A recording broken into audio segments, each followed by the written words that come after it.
Welcome to GI Blueprint X. In today's video, we are going to be placing railings on this building. And to do that, we are going to select on railing, and then we are going to click on the star icon this way. Select the frameless glass railing, then move to segments. Under segment settings, everything is okay. Under pattern and distribution, I would like to change it to 1 meter.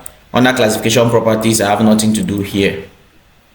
I'm going to navigate back to railings, and under floor plan symbol components, I'm going to close this. The only thing I'll select here is the handrails and the rails. Every other thing, I'm going to close it.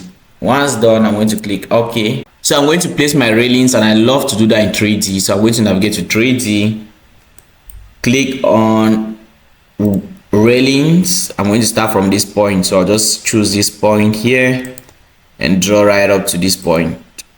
Right click, okay. My first railing is set. My second railing starts from here to this edge, then ends this way. Right click, press OK. I'm going to do the same for this section.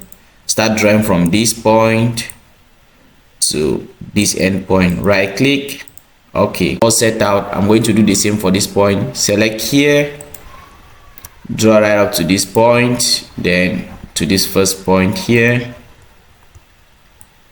I'm going to draw right up to this point. Right click, okay. I'm going to move to this other section.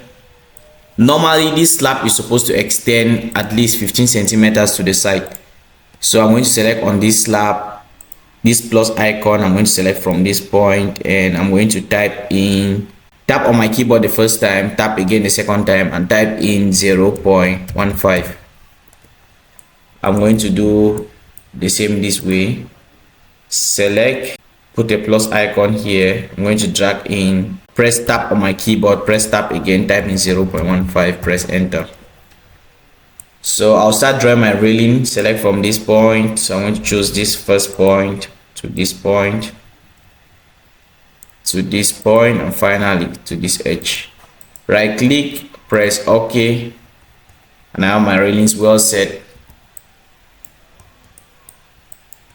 I'll do the same for the first story this way. Click on railings, choose the first point this way, choose the second point, then the last point. Right click, press OK.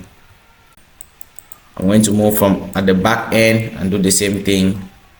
Click on railings, select first point, select last point. Right click, press OK.